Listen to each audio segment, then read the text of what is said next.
जय हिंद दोस्तों, रक्षित खन्ना के इस चैनल में आपका स्वागत है। दोस्तों, आज के इस वीडियो में मैं आपको कुछ इंपॉर्टेंट इंफॉर्मेशन दूंगा और दोस्तों ये वीडियो आपके लिए बहुत इंपॉर्टेंट है, इसलिए शुरू से लेके आखिरी तक देखेगा। और अगर आप मेरे चैनल पे नए आए हैं तो आप मेरे चैनल को सब्सक्राइब कर सकते हैं, वीडियो को शेयर कर सकते हैं और लाइक कर सकते हैं। सबसे पहली इंफॉर्मेशन है स्पर्श की तरफ से। दोस्तों, कई पेंशनर को मैसेज मिला है या फिर वो स्पर्श की वेबसाइट ओपन कर रहे हैं तो वो ओपन नहीं हो रही है, कुछ दिक्कत आ रही है स्पर्श की वेबसाइट में। लेकिन दोस्तों, मैंने भी चेक किया, वो 1 घंटे बाद स्पर्श की जो वेबसाइट थी वो ठीक हो गई। क्योंकि दोस्तों, स्पर्श की वेबसाइट अगर कुछ दिक्कत होती है उसमें तो वो कुछ देर के लिए होती है, 1 घंटे बाद 2 घंटे बाद वो ठीक हो जाती है। जिस तरीके से पीसीडी की वेबसाइट कई महीनों से बंद है, ऐसा नहीं है स्पर्श की वेबसाइट में, ये ठीक हो जाती है ऑटोमेटिकली, आपको घबराने की जरूरत नहीं है। तो कई पेंशनर परेशान हो रहे थे कि स्पर्श की जो वेबसाइट है वो काम नहीं कर रही है, ओपन नहीं हो रही है। ऑटोमेटिकली दोस्तों ये ओपन हो जाएगी, 1 घंटे बाद 2 घंटे बाद आप ट्राई करिएगा। चलते हैं दोस्तों अगली इंफॉर्मेशन की तरफ। फिर दोस्तों, अगर आप ईसीएचएस की फैसिलिटी लेते हैं तो कैसे कैसे आप फेज से गुजरते हैं। पहला स्टेप क्या है अगर आप ईसीएचएस की फैसिलिटी लेते हैं? सबसे पहले आप ये चेक करिए कि आपका कार्ड बना हुआ है या नहीं बना हुआ, आप ईसीएचएस में एनरोल है या नहीं है। दोस्तों, सबसे पहले भूतपूर्व सैनिक कहां जाता है? वो जाता है पॉलीक्लिनिक। फिर दोस्तों वहां पर वो बताता है कि उसको किस टाइप की दवाइयां चाहिए, उसे क्या बीमारी है। फिर दोस्तों उसे कंसल्टेशन मिलती है, मेडिसिन मिलती है। फिर दोस्तों स्पेशलिस्ट ट्रीटमेंट सर्विस और इम्पैनल हॉस्पिटल। दोस्तों, अगर स्पेशलिस्ट ट्रीटमेंट लेना है, अगर आपको स्पेशल ट्रीटमेंट लेना है ईसीएचएस में, तो क्या है? सबसे पहले दोस्तों भूतपूर्व सैनिक, फिर पॉलीक्लिनिक ही जाएगा, फिर वहां पे नॉन मिलिट्री, फिर है मिलिट्री। दोस्तों, अगर मिलिट्री वो हॉस्पिटल चुनता है तो फिर सर्विस हॉस्पिटल में वो जाता है, सर्विस हॉस्पिटल में। अगर वो नॉन मिलिट्री हॉस्पिटल चुनता है तो फिर वो जाता है इम्पैनल्ड हॉस्पिटल में। फिर दोस्तों यहां पर उसे मिलता है कैशलेस ट्रीटमेंट। दोस्तों, ईसीएचएस की जो भी आप फैसिलिटी लेते हैं किसी हॉस्पिटल के थ्रू या फिर पॉलीक्लिनिक के थ्रू, वो आपको कैशलेस बेस पे मिलता है, आप कैशलेस ले सकते हैं ट्रीटमेंट। फिर दोस्तों इमरजेंसी एट इम्पैनल्ड हॉस्पिटल।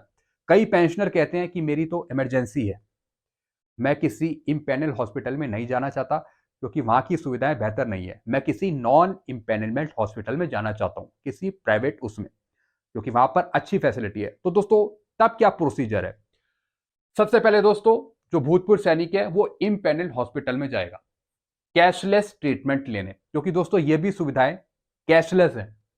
फिर दोस्तों emergency at non empanelment hospital, जैसा मैंने आपको बताया अगर आपको इमरजेंसी है, फिर फिर दोस्तों ईएसएम का जाएगा नॉन इम्पैनलमेंट हॉस्पिटल में। दोस्तों जैसे ही वो भर्ती हो गया नॉन इम्पैनलमेंट हॉस्पिटल में, तो दोस्तों फिर पॉलीक्लिनिक को इन्फॉर्म करना होगा 48 से 72 घंटे के बीच में, यानी 48 से 72 घंटों के बीच में आपको पॉलीक्लिनिक को इन्फॉर्म करना होगा कि आप नॉन इम्पैनलमेंट हॉस्पिटल में हैं। तभी दोस्तों आपको इसकी सुविधाएं मिल पाएगी। फिर दोस्तों payment of treatment bye ESM, उसके बाद आप पेमेंट करेंगे अपने इलाज का या फिर ऑपरेशन का, फिर बाद में आप उसे क्लेम कर सकते हैं अगर आप किसी नॉन इम्पैनलमेंट हॉस्पिटल में हैं। तो दोस्तों जो भी खर्चा होगा वो आपका क्लेम हो जाएगा। रिम्बर्समेंट एज पर सीजीएचएस रेट या फिर ECHS rate. Non empanelment hospital में जो भी दोस्तों खर्चे होंगे वो किसी सीजीएचएस रेट या फिर ईसीएचएस रेट से होंगे, तो आपको क्लेम मिल जाएगा सारा, चाहे आपने ऑपरेशन कराया हो, चाहे आपने कुछ कराया हो, किसी चीज का ट्रीटमेंट लिया हो। चलते हैं दोस्तों अगली इंफॉर्मेशन की तरफ। फिर दोस्तों कुछ पेंशनर हैं जो लिखते हैं एयरफोर्स पीपल रिक्रूटेड बिटवीन 1963 से 1970, यानी कुछ रिक्रूटेड हुए 1963 से और 1970 के बीच में, mostly did not gate sergeant promotion, और जो इस पीरियड के बीच में आए उनको प्रमोशन नहीं मिला, एमएससीपी एसीपी नहीं मिली, बल्कि जो 2006 के बाद आए हैं उनको मिल रही है। दोस्तों 2006 से पहले कुछ ऐसे पेंशनर हैं जिनको ठीक टाइम पर प्रमोशन नहीं मिला, इंक्रीमेंट नहीं मिला, एमएससीपी एसीपी नहीं मिली, जिसकी वजह से उनको पेंशन पे नुकसान हो गया, जिसकी वजह से उनको नेक्स्ट रैंक का बेनिफिट भी नहीं मिल पाया। दोस्तों सबसे बड़ी दिक्कत की बात है, यानी सारा नुकसान है 2006 से पहले आए पेंशनर के लिए। तो इसको सुधारा कैसे जाए? दोस्तों इसके लिए कुछ संगठन सामने आए और भारत सरकार के सामने ये बात रखे, कोर्ट केस करे इस पे बेस पर कि 2006 से पहले जो आए हैं उनको कितना नुकसान हो रहा है। तो दोस्तों सिर्फ सार्जेंट रैंक नहीं, इसमें हर एक रैंक को कुछ ना कुछ नुकसान हुआ है पेंशन पे। चलते हैं दोस्तों अगली इंफॉर्मेशन की तरफ। फिर दोस्तों इंडियन पोस्ट ऑफिस की तरफ से मैसेज आ रहा है पेंशनर के पास कि आप अपना लाइफ सर्टिफिकेट पोस्ट ऑफिस जाकर भी सबमिट कर सकते हैं। दोस्तों ये मैसेज आया है पेंशनर के पास, please visit nearest post office to submit digital जीवन प्रमाण लाइफ सर्टिफिकेट। दोस्तों पोस्ट ऑफिस में जाकर भी आप जीवन प्रमाण के थ्रू अपना लाइफ सर्टिफिकेट दे सकते हैं। तो आपके पास चॉइस है, या तो घर बैठे या फिर सर्विस सेंटर या फिर पोस्ट ऑफिस में। चलते हैं अगली इंफॉर्मेशन की तरफ। फिर दोस्तों एक इंफॉर्मेशन आई है जिसमें इन्फोसिस फाउंडेशन ने यहां पे 30 करोड़ रुपए भारतीय सेना को दिए हैं। और किसके लिए? Benefit of the education of widows and children of physical casualty, यानी अगर शारीरिक दुर्बलता है बच्चों की शारीरिक रूप से, तो दोस्तों उनके लिए और विडोज के लिए एजुकेशन के नाम पर यहां पे पैसे दिए हैं इन्फोसिस फाउंडेशन ने 30 करोड़ रुपए इंडियन आर्मी को। दोस्तों ये बहुत अच्छी बात है।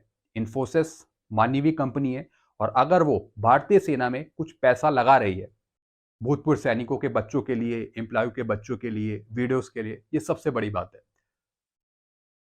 चलते हैं दोस्तों अगली इंफॉर्मेशन की तरफ। फिर दोस्तों एक पेंशन लिखते हैं कि अगर कोई भूतपूर्व सैनिक है, अगर हार्ट अटैक से उसकी डेथ हो जाती है तो क्या उसको डीएसपी पेंशन अकाउंट का एक्सीडेंटल बेनिफिट मिल सकता है? किसी को पता है? दोस्तों अगर किसी भूतपूर्व सैनिक की हार्ट अटैक से मृत्यु हो रही है तो क्या डीएसपी पेंशन अकाउंट का बेनिफिट मिलेगा, इंश्योरेंस कवर मिलेगा? नहीं दोस्तों, मैंने पहले भी वीडियो में समझाया था कि कुछ बीमारियां हैं जिसके तहत अगर पेंशनर की डेथ होती है तब वाइफ को कुछ इंश्योरेंस मिलता है बैंक की तरफ से, लेकिन दोस्तों हार्ट अटैक उस बीमारी में शामिल नहीं है। अगर एक्सीडेंट होता है आपका तब आपको डीएसपी पेंशन अकाउंट का बेनिफिट मिलेगा, वो भी वाइफ को इंश्योरेंस के रूप में। लेकिन हार्ट अटैक से अगर हो रही है तो नहीं है दोस्तों, ये फैसिलिटी नहीं है इंश्योरेंस देने की डीएसपी अकाउंट होल्डर को। तो दोस्तों ये कुछ इंपॉर्टेंट इन्फॉर्मेशन थी। आई होप सारी चीजें समझ होंगी। वीडियो आपको अच्छा लगता है वीडियो को लाइक करें, इस चैनल को सब्सक्राइब कर सकते हैं। Thank you so much.